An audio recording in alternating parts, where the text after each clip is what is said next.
Hello, fellow cardboard pushers. This is Grant Lindenberg coming to you with episode 15 of Pushing Cardboard, Saladin versus Trevor Bender. Yes, we're finally back to having a look at a game.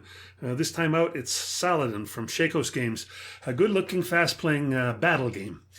And we have the final interview from my time in California. I'll be talking to Trevor Bender about his designs and time in the hobby. Trevor's the designer of Battle for Kursk, The Tigers Are Burning, that appeared in C3i magazine a couple of issues ago. And he's taken that system and tweaked it for a North Africa theme for his new game, Desert Victory, which will be coming in the next issue of C3i, which may be even available for pre-order by the time you hear this, if everything goes well for the folks over at C3i. Things have been busy on the Pushing Cardboard website and Discord server this past month. We have a reader's poll on what your favorite new game of 2022 was, as well as another poll on the 5 war games you enjoyed playing the most in 2022, released in any year. Just what 5 games or so tickled your fancy the most this year. You can contribute to either of these by stopping by our Discord server or by registering a user on the website, which is free and easy, and we don't use your email address for anything other than to contact you if need be. So either way, with registering or without, either on the Discord server or the website, I'll put links in the show notes for the episode so you have no trouble finding it. I want to say thanks to Steve Carey for the terrific interview last time. And I'm guessing you all liked it as well, as the two episodes with interviews with Kai Jensen and then Steve were the 2 fastest downloading episodes in the history of the podcast. So, both have had more interviews in their first 30 days than any of my other previous work. So obviously I need to find a few more interviews along the way as you folks seem to like them. On to news and what I've been playing. In terms of news, I think really the only news is sales. Black Friday has come and gone, but many of the sales linger on. A Lock and Load just announced a sale. Legion has a sale. Revolution's sale is still on. I'm sure there's more. So if you want some war games for Christmas, now's the time to order them up. In other news, Twitter. If you're a Twitter user, you've probably felt a few changes since Elon Musk took over the company. His changes to moderation policies have scared off many advertisers, and so no one's really sure if the platform will survive. Well, the great majority of my Twitter wargame friends are sticking around to see how it plays out. Most have also sought a backup plan just in case.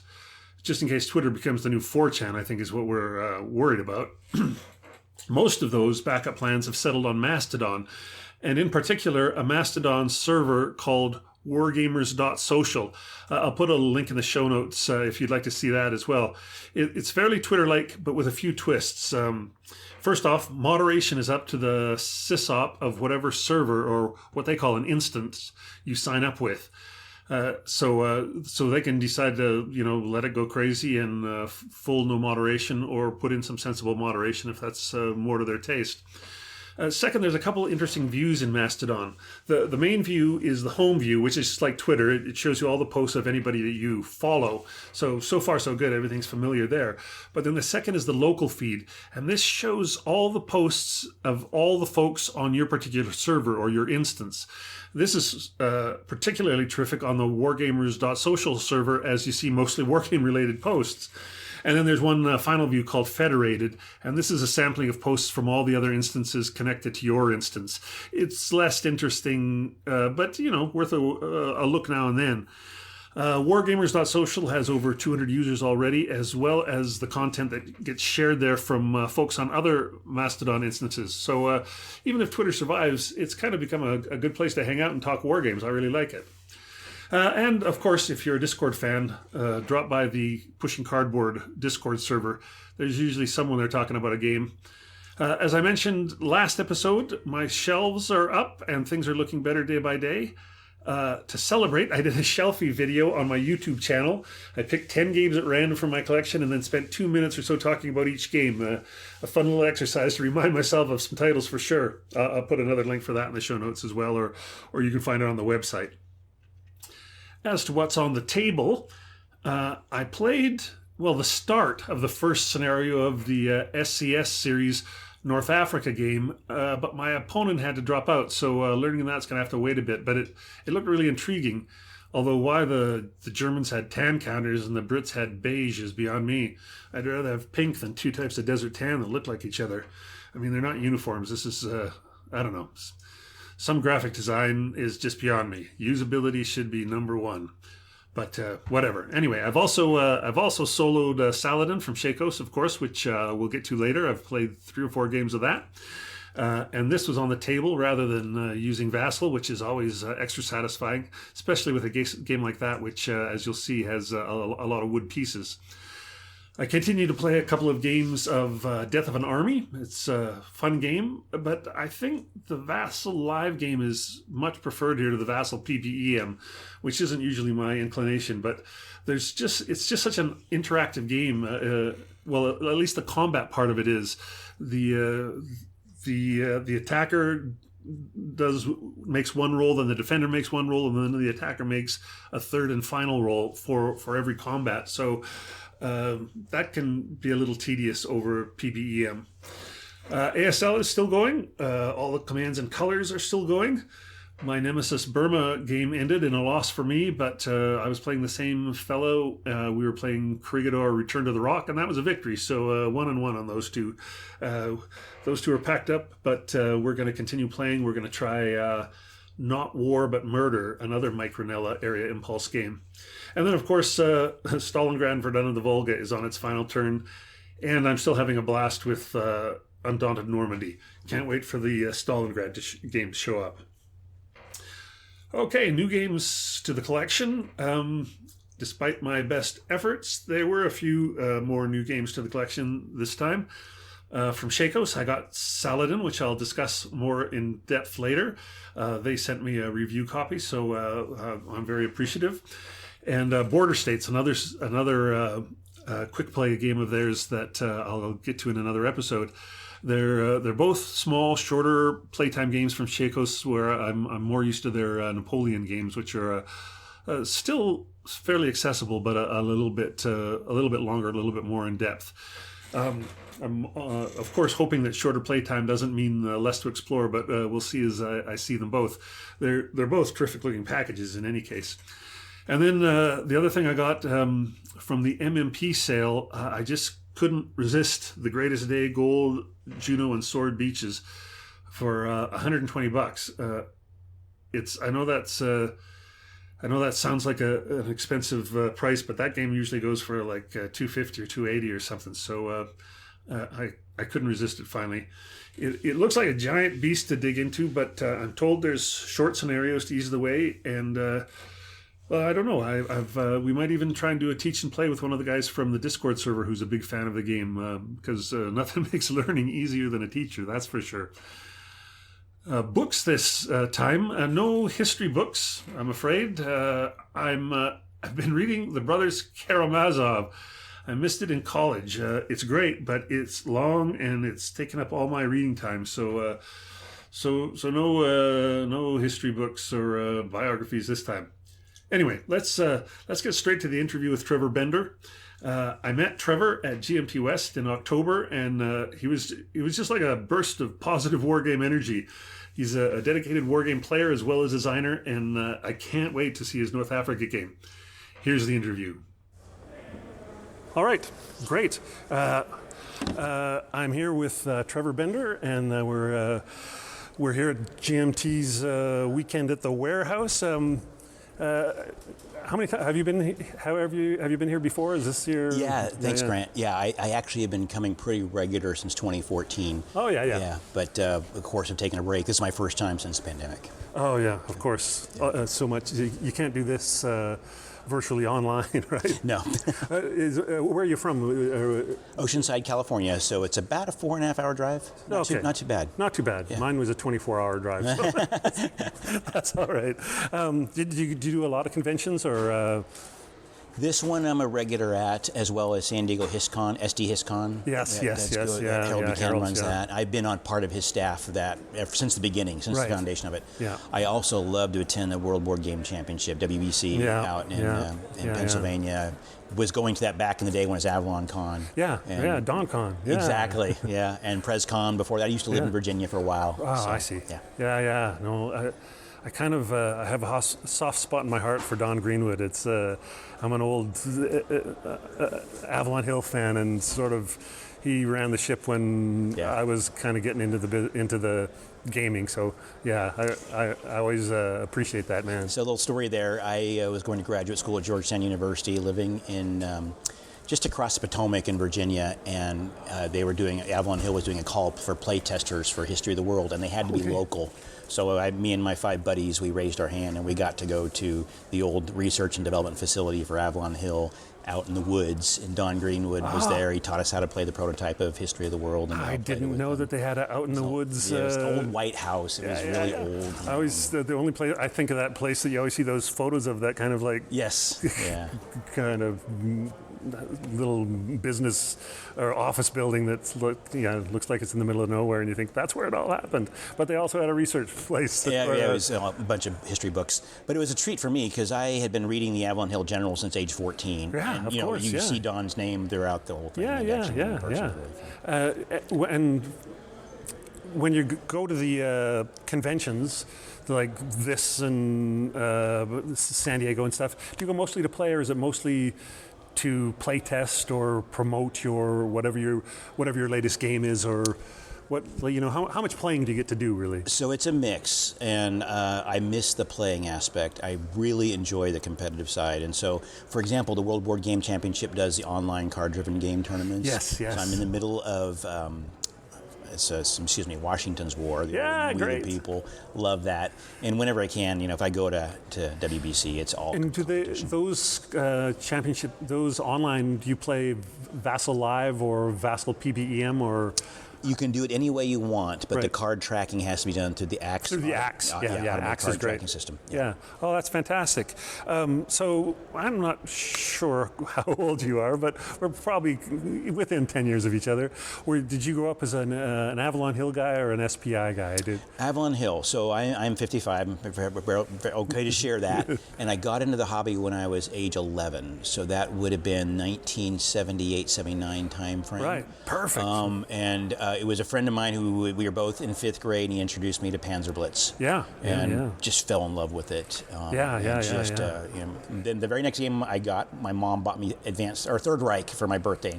Looked at the rule book, looked at the box. This doesn't play like Panzer Blitz. I thought all games had to be like that. Yeah, no, I know. So quickly found Panzer Leader and branched out from there. I went from Tobruk to Third Reich, and it was just like, what?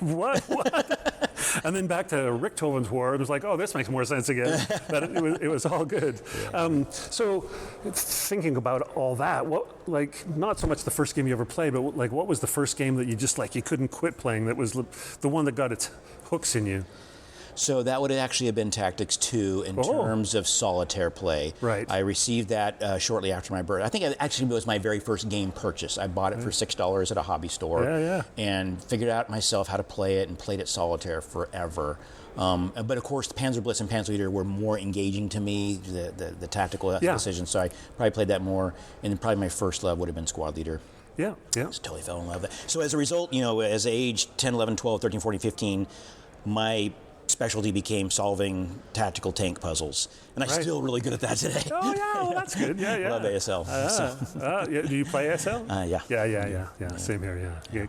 I played it exclusively for a while. I became one of those lifestyle games, and then I sold it all off. I went, I've got to do more. I've got to quit devoting myself to this. 20 years later, I bought it all back. Yeah, I think nearly every game I've sold I've regretted. Yeah, that's right. Yeah, I think that's true. You're a game designer, but if you put yourself aside, do you have a favorite designer of that that whose games you like? Just sort of somebody who tickles the sweet spot for you every time out. Yes, for sure. There's three actually. Mark Herman was a great inspiration for me on the card-driven side, and my first designs were expansions to Volko's Labyrinth series, Yes, that did yes. Awakening and Forever War, which are both card-driven games, and so that whole genre is something I've loved. We the People, For the People, etc. All those games.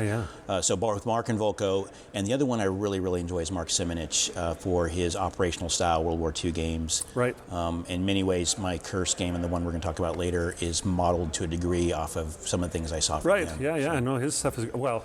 I didn't play earlier today. I played his Civil War game, and which is a fantastic game as well. And he's got that whole series, Ukraine 43 being one of my favorite. Just love that game. I've wrote a few articles on that in C3i magazine, and it's a great book. They're great. Well, I'm one of my favorite games of his was that very early one, The Legend Begins, and I guess he's coming out with. He's kind of redoing that in a way and putting it in his XX series. Yeah, I think it's like North Africa 41 or something like that. Something like that, I believe that's what it is. I can't wait to see it because I'm the same way. I love his stuff. Are there any older games that you still play, or are you kind of absorbed by the new? Wow, that's a good question. Given free time, I would like to get back into Russian Campaign. That's going to be coming out. That's going to be coming out. So I've thought of it. So part of my specialty is designing games based on counterfactual scenarios. I put a great article on counterfactual history in C3i about 4 years ago, and the different genres of speculative fiction. There's historical fiction where you have fictional characters interacting with real characters, like Master and Commander, and then there's what you call alternative history, where you change something drastically, like the Confederates win Civil War or the Axis win World War II, and then you build a universe based on that. And then what I call counterfactual history, which is where you change one variable or a couple of variables and play it out in your mind how things would have occurred. And then you either write a novel about it, as in Disaster at D-Day, which is a very famous book about some things that were changed, and then did play games on that. And so Normandy 44 is a great game to test the thought process in Disaster at D-Day, and so so I've thought of the big speculative for the Russian campaign is, what if the Axis did not do the Battle of Britain? What if they did not have a Mediterranean strategy? In other words, after the fall of France, put all your energy towards going east. Make sure the Allies can't get on the continent, but all of a sudden you have much more aircraft. You can start the invasion sooner. You have the tanks of the Africa Corps now are going east. It's an interesting thing to think about. Not to mention, you've got Rommel as well. Yeah, exactly. Well, that's interesting. Do you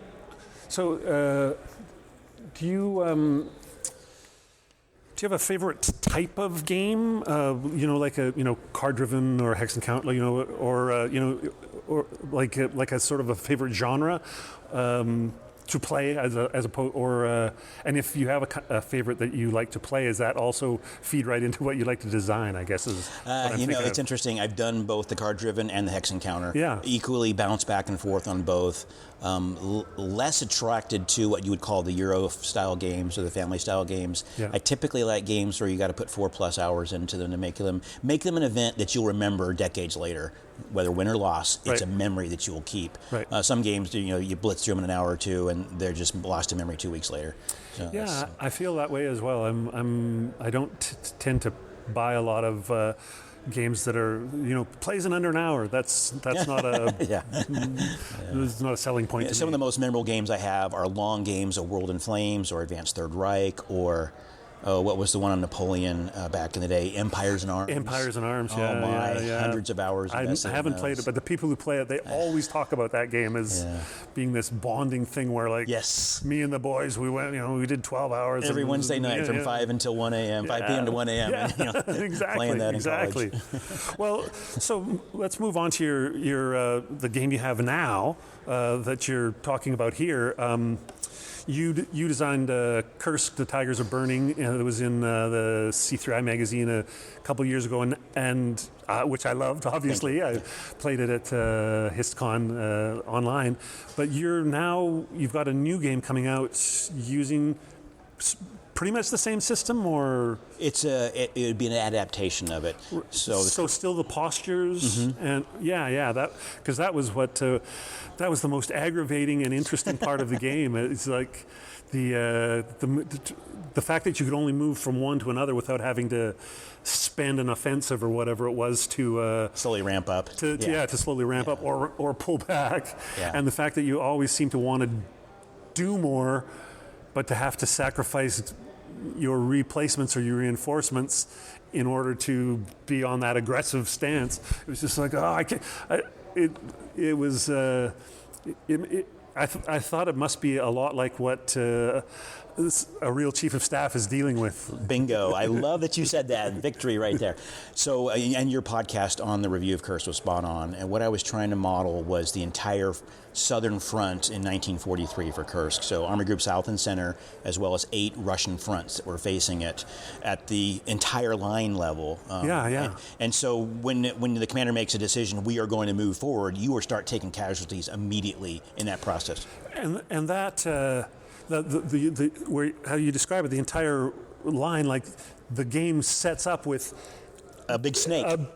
And every hex is filled, and there's only like 3 extra German units behind their lines, and maybe 8 or 9 behind the Russians, and that's the only units that aren't. There's not a lot of reserves to start with there. No, there's not. You start right in, like, bam, you are into it. And for us as war gamers, we're used to movement phase, attack phase. As long as you have a line of supply back to a hex behind lines, you're good. That's not necessarily the way it is. You're expending fuel, you're expending ammo. Most times, commanders just don't want to do anything. It's less risk, and you're not expending supplies. So there's a push in that game mechanic to choose pause as your posture. For that reason alone. Right. You can train, you can bring in replacements, you can become stronger. You can do all that, but then you're not going to move forward. You're not gaining victory points. Exactly. Yeah. And also it's like the fight and then the move, right? It's like... Yes, it's a different mechanic. That's a very different mechanic. I mean, it's probably not the only game that does it, but I can't think of another game that does that other than, exploitation movement that you have in some games. But this is really...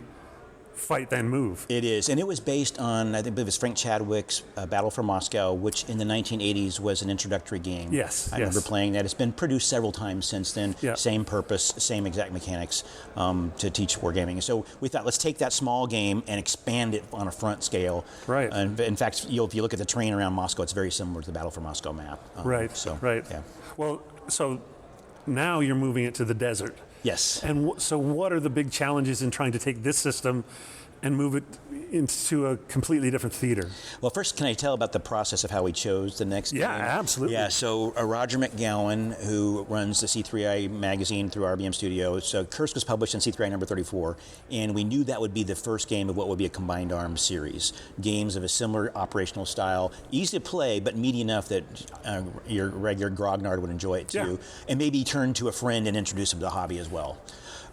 We looked at Korea 1950 as the most comparable to Kursk.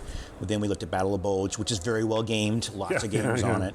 And then we looked at North Africa. And it was actually Roger's choice to do North Africa, which is quite a bit different than Kursk. And so I puzzled over that for a little bit, thought about it, and I thought, we could do the same scale in terms of hexes at 25 miles per hex, both games. But Kursk, it was cores for the German units and armies for the Russians. You just don't have that scale in North Africa. No, absolutely. So it would be brigades, divisions for the British allies, and then the Germans would mostly divisions, and the Italians mostly corps. So we had to introduce stacking, which we didn't have in Kursk. Kursk was just 1 unit per hex, very simple, easy to see everything. And again, easy to bring new players into. The no stacking is new players like that.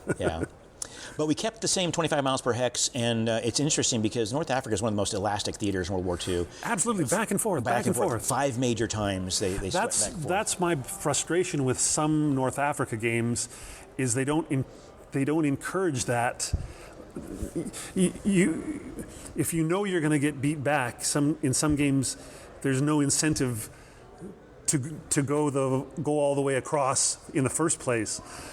I find my favorite games are the ones where you do get that back and forth. Yeah.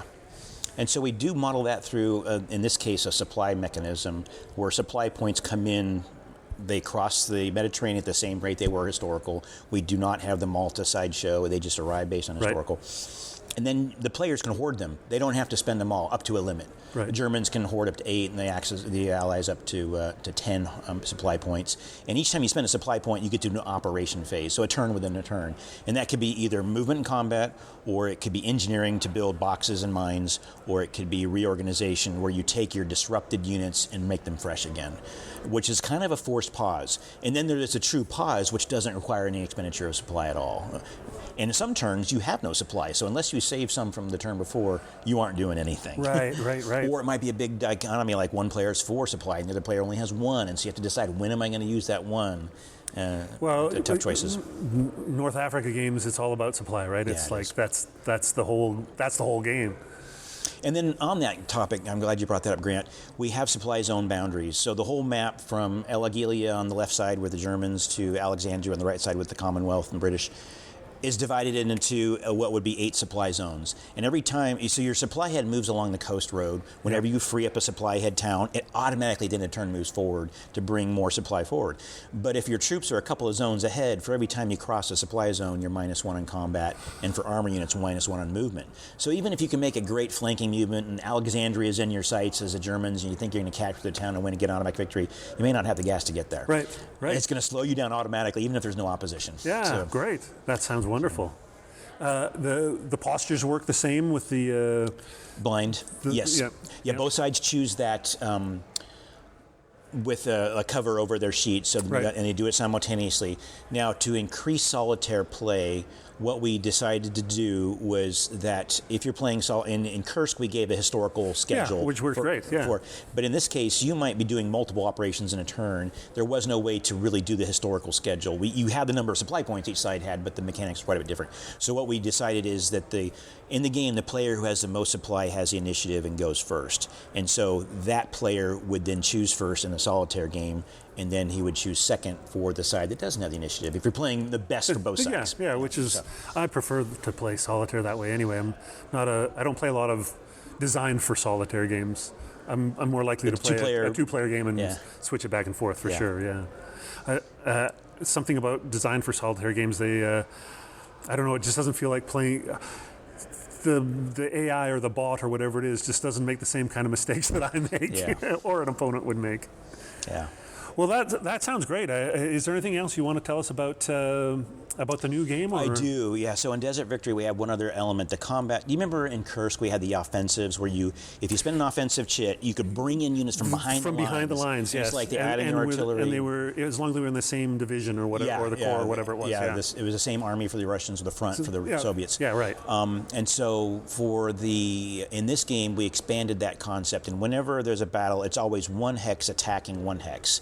But any unit that's adjacent to the attacking hex or the defending hex, regardless of side, can be thrown in as support, and then they would add a +1 column shift. And so it's real easy. You don't have to count the combat value. If you're adjacent to either side, you're on support. And then if you use those, can those supports be used to take step losses as well, similar to Kursk? And even they share in the result of the attack and defense. So if you are the attacker and you win, and the defender gets a retreat result, not only does the hex you attack retreat, but all the supports have to retreat as well. And it mimics the flow of the whole front with one major battle. What I was trying to model there is there's so many battles, like the Gazala line and others, where everybody got intertwined, there would be individual unit fronts, but there wasn't a cohesive, 8th Army front or whatnot. It was just all over, and over hundreds of miles they would be intertwined, and units are bumping into each other constantly. So I wanted to show that, and then there was always the press to have reserves.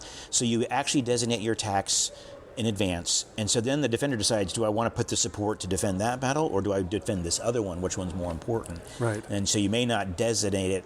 And the way the work is, the support is only designated as that numbered chit comes up for that battle. You may not know. So the battles, there's chits pulled for how the order you resolve the battles? I probably misspoke. It's not a chit pull. The attacker designates, I'm doing this battle first with a chit, this one with the second chit, the third chit. So he's got these arrows on the map saying I'm attacking here, but the defender doesn't have to provide support until the attacker throws his support in for that specific battle. Right. So the defender can see what the attacker's going to... The defender always gets to react. The reserve element. Yeah, yes. yeah. Trying to show the reserves. Oh, well, so that's going to be great. And there's another an interesting element. We have the standard 2-side counters. Brigades are only one side, but divisions or corps have got a second step. Yeah.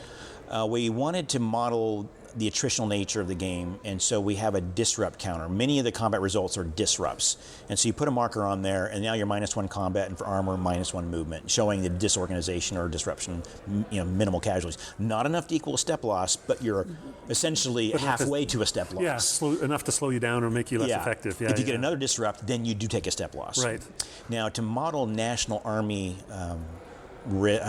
collapse, which the Italian army certainly experienced at the beginning of the campaign. Once all your disrupt markers are on the map and you have to place another one, the Italians have 3, the Germans have 5, the British Commonwealth have 7. Once the next one has to be placed, all those units that currently have disrupt immediately take a step loss. You put those disrupt markers back into your available marker box and then place them. Oh, so that's really interesting. So there's a set number. Yeah. If you don't have a marker to spend, everybody takes a step loss from that nationality. From those that are already wounded, yes. For those that already have those. Yes. Oh. And so as the Axis player, especially managing the Italian army, you want to not let them be in a position where they can't not place a step mark. So otherwise you just have 3 more units that just took half of it as a step. So you can't use them willy-nilly because the whole thing could collapse like a house of cards. And so that's where that reorganization posture comes in. When you do reorganization, any units in supply, you pull off the step loss, and they are now back up half a step stronger. And those supplies are back, the markers are back into your available marker box. And so, which is frustrating because you're on the middle of this huge offensive, you're taking attrition, you decide to call it short because you're at the breaking point. Yeah, you only got 1 marker left, or maybe none. Yeah. Right, so you can't afford to take the risk. Yeah. Oh, that's great. And then we also modeled the minefields and boxes with 1 counter.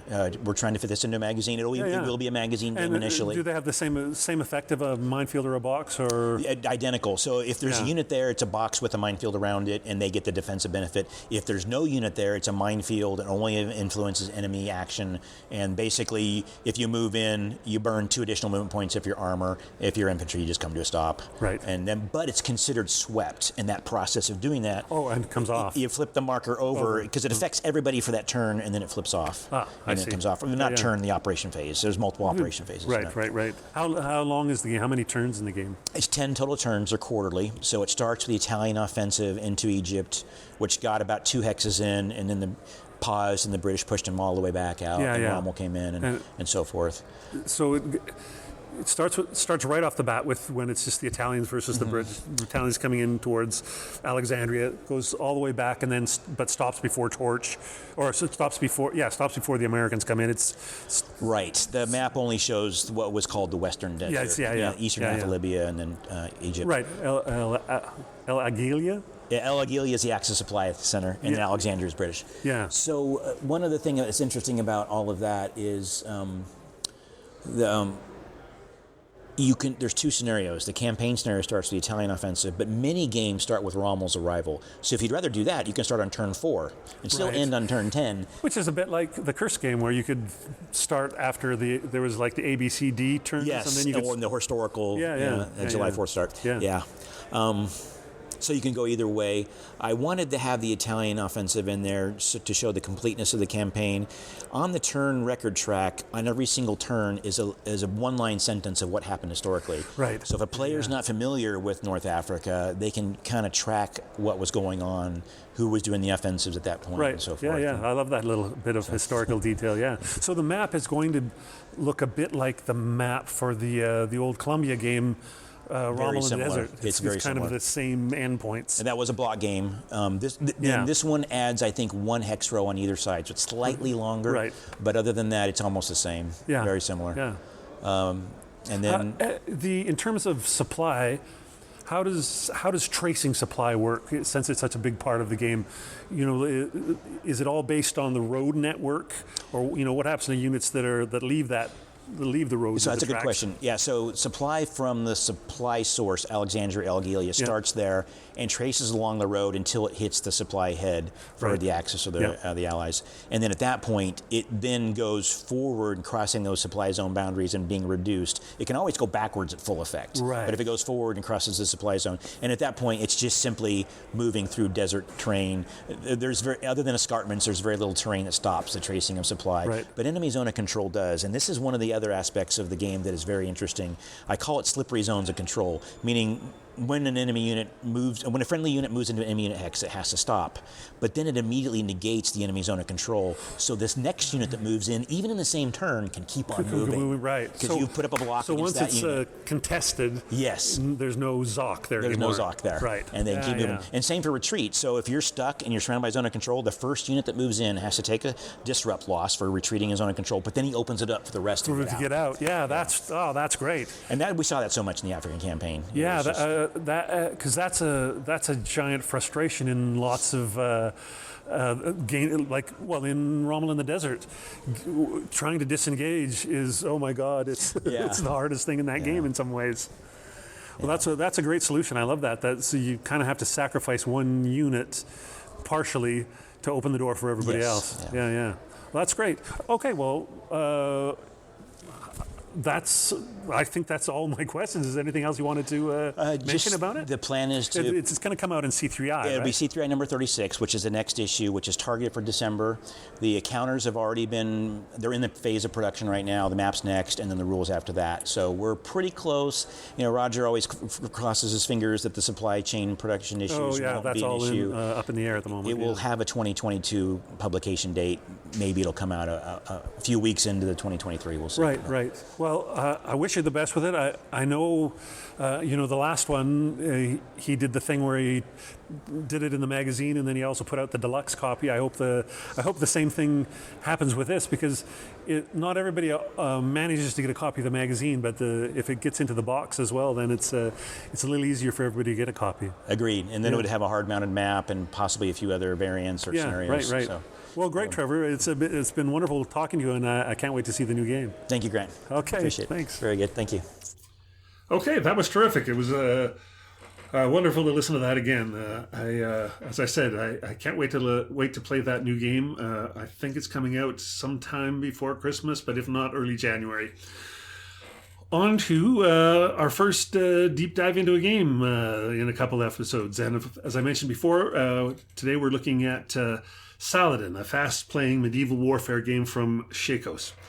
Though it's a two-player game, it reminds me a bit of Freeman's Farm, if you've ever seen that, in that there's no free-form movement on the board. Certain movements from one side can only interact with certain units of the other side, and vice versa. You can just sort of move up to contact or back, and that's about it.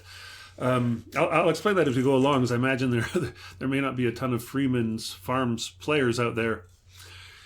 The game comes in a slightly smaller box than your standard game, standard war game anyway. It's a box maybe 7 inches by 9. The bottom has a custom tray to hold the components, a nice touch on a small game. Said components include cards, which are wide like poker cards, but longer, taller, I suppose you might say. Custom dice, 6 custom dice, 6 or 8. And a large number of wooden sticks in 2 colors, maybe 1 inch long, as well as a few other wooden tokens. And then the board, which is a small but 4-part fold-out mounted board, and it's double-sided. Double-sided because the game is actually 2 games, or 2 scenarios of the same game. One is the Battle of Hatton, 1187 Common Era, which features Saladin versus Guy le Lusignan, King of Jerusalem, and then the other is the Battle of Arsuf, 1191, which pits Saladin against Richard the Lionhearted. Slightly different rules for each game based on the same system. It's pretty much the same game, but there's just a few tricks for each one. And there's separate card decks for the 2 scenarios. This game works a little differently than most, so it might take a little extra describing, just what it looks like and how things work. After deciding which scenario to play, each player gets the mini deck of cards for their side. These aren't cards to be drawn. Rather, these cards are called banners, and they represent your different units included under a certain commander card as well. There's about 6 of these for each side, as well as a couple leader cards for your overall commanders on each side. These are your cards for the commanders are like Richard or Saladin and the like. They generally have a leader card as well as a banner card for the troops directly under them. Speaking of under them, so back to the board, there's a spot for the troops of each banner printed on the board. The number of troops varies widely from 6 to 18 on each banner. And it's set up, you place one of your colored sticks in each of the slots on the board organized by banner. These troop banner slots are further divided into small groups of 3 or 4. I know that sounds kind of hard to visualize. Here's a couple of examples. Richard has 8 sticks, or lances, as the rules call them, divided into 2 groups of 4 lances each. And then opposite him, on the other side, Ala Afdal has 15 lances divided into 5 groups of 3. So on the board, that kind of look like lines of troops arrayed for battle with, first, second, third, fourth rank, or first, second, and third rank. Also on the board, there's a few empty slots initially, and that's because each banner can either never move its troops, or it can move them just a single spot directly forward generally. So Richard's lances start in his back position on the board, and then if he's ordered forward, his lances will be moved forward to the forward spot and engaged with Ala Agdal's lances. But that's the only place Richard can go. And if Afdal or Richard retreats, Richard's lances are moved back into the far position. So each banner is limited in who they're in conflict with. This becomes important later in the game. If Ala Afdal defeats Richard, for example, the Crusaders are penalized for losing Richard, but the Muslims are not penalized, but there's nothing they can do after that with Ala Afdal for the remainder of the game. Most banners can only engage one other banner directly, but may have a choice of 1 or 2 targets when they're still at range. Back to the cards. As you can tell just from the setup description, this is an asymmetrical design, and that's taken even further in that each banner card is not exactly unique, but there's differences between most of them. Each has its own mix of orders that are possible to play, and its own varying cost to play set orders. So the cost of one banner to play an order identical to another banner may have a different cost in orders. As well, any of the banners that have the possibility of moving up and engaging an opponent in melee will have 2 sets of possible orders, one for when back at range and then one for when committed to the front line. Which brings up kind of a key to the game. At the setup, each player gets a set number of orders tokens, little wooden discs of their own color. And the object of the game is to drain your opponent of all their orders tokens while retaining at least one of yours. So each turn, players take turns spending orders to activate their banners. The actions vary from banner to banner and vary in cost of orders, usually cost 1 or 2 orders for effective activations, but some 0-cost orders are available as well. The actions available are what you might expect: the loose arrows, charge forward, retreat, engage the enemy, hold. And of course, there's orders for banners that is moved up to engage the enemy. Those are different from when at range. There's no charge order once you've already charged. There's no loosing of the arrows once you're right up at the front as well.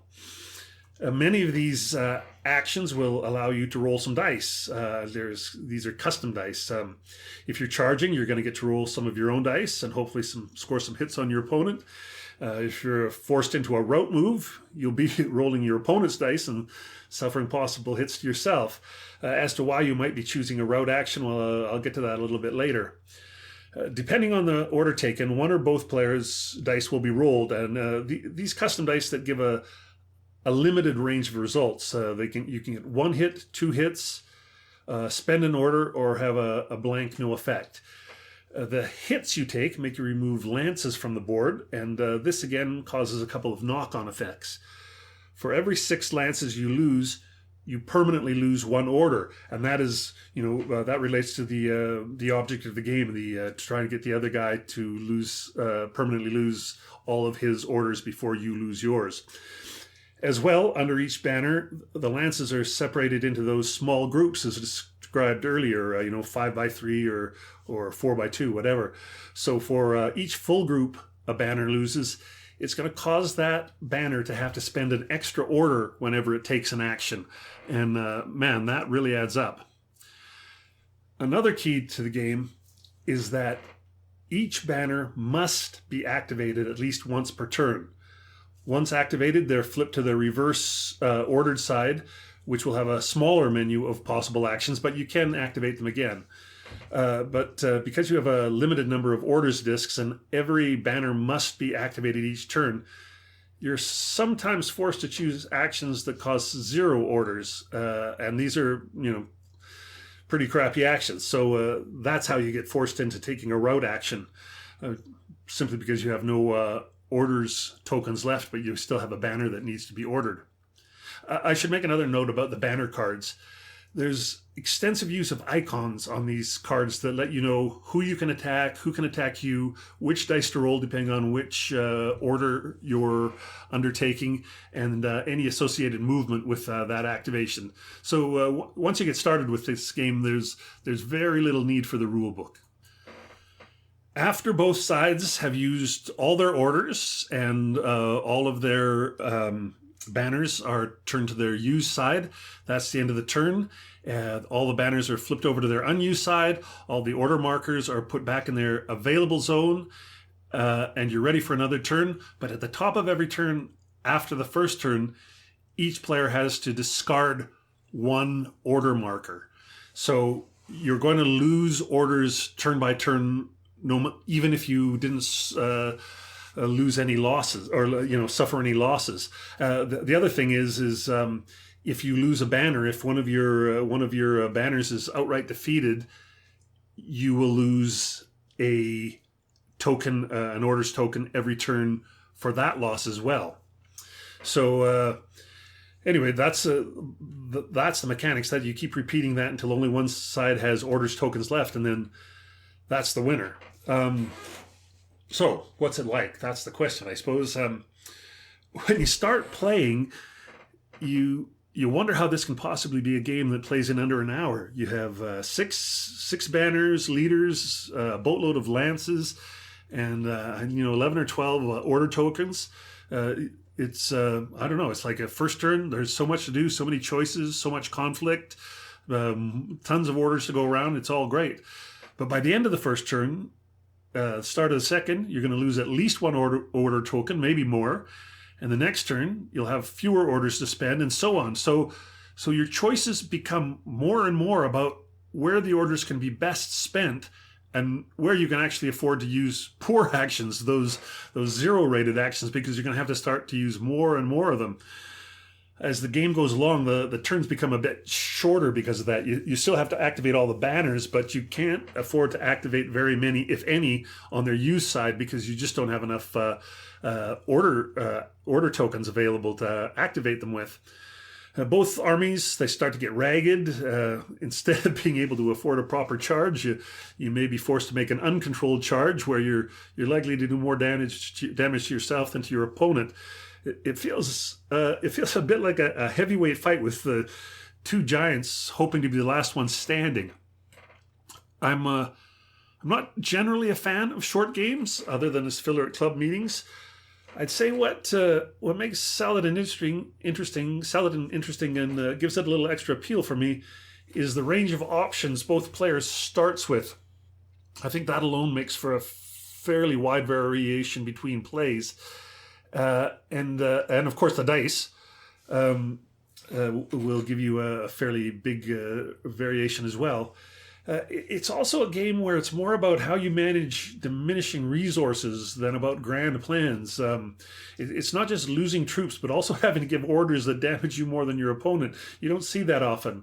There's no sort of like with having to lose at least one token every turn. There's also like no turtling and trying to outweigh the other guy here.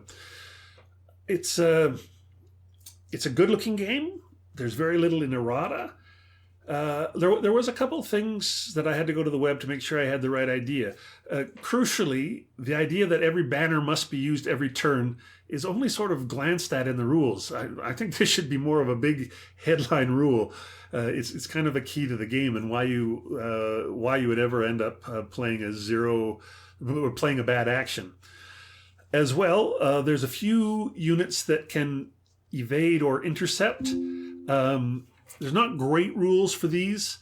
Mostly you have to figure it out from the examples. But that said, these issues were easily solved, and once done, the rules are straightforward, and they're mostly right on the cards in front of you. There's plenty of luck with the constant dice rolling, so be ready for your great plans to be foiled by a bad roll. I think the rules have been translated from French to English, perhaps. There's a couple of points where the translation isn't consistent, but not difficult to figure out what's going on at all. I had no problem playing at all. So I'd say if you like short games, Saladin is definitely worth checking out.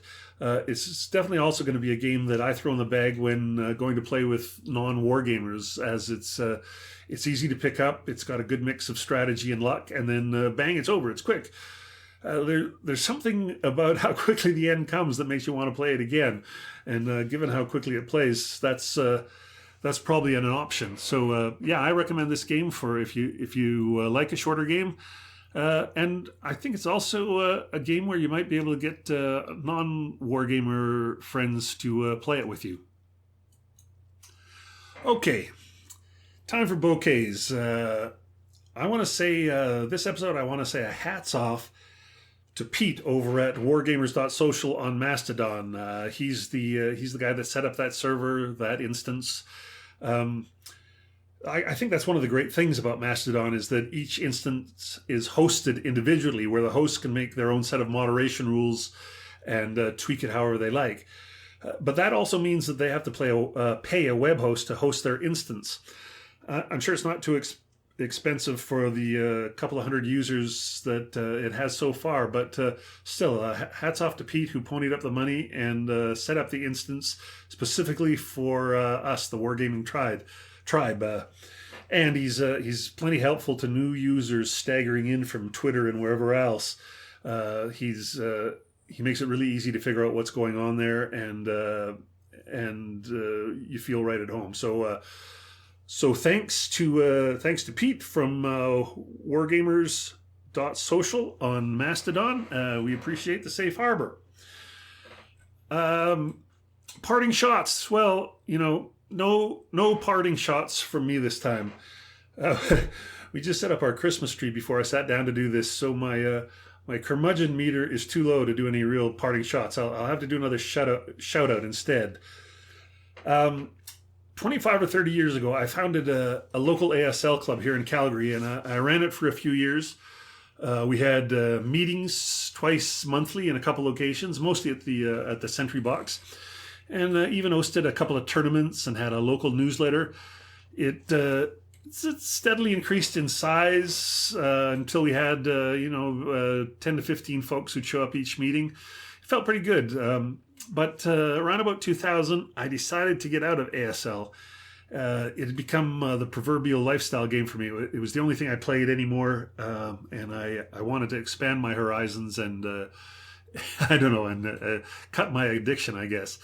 So I listed all the pieces of my fairly enormous ASL collection at the time on the ASL mailing list, which is what we had going at the time. The internet wasn't kind of the place to go for ASL the way it is now with Game Squad and whatnot. Anyway, I listed on the mailing list, parted it out, and sold it all off. And then, of course, fast forward 19 years later, and I got the itch to play again. I didn't go out and buy everything new again, though. I found a local guy who had bought it. He'd bought into the system kind of big time, only to decide it wasn't for him. So I managed to buy almost all the core modules secondhand, but unpunched, which was got me back into the system at a reasonable price. And I started playing via VASL, the original Vassal. Back when I quit ASL the first time, Vassal was still in its infancy, and VASSAL wasn't even a thing yet. Anyway, so I got a fair bit of Vassal playing in over the last 2 years, but which brings us to today. Today, I went to the monthly meeting of the Calgary ASL Club. After I left the game all those years ago and left the club, one of its members, Indy Legoo, took up the reins and kept the club going lo these many years. So I want to say hats off to Indy for keeping the ASL flame burning bright in my hometown. It felt so good to play face-to-face once more. Thanks, Indy. So that's it for another episode of Pushing Cardboard. Please stop by the website at pushingcardboard.com, register and have your say in our polls and in our forums, and drop by our Discord server. You can find a link to it on our website or probably through a Discord search. Thanks for listening. Thanks for the reviews and ratings on iTunes. I really appreciate it, and I'll talk to you next time.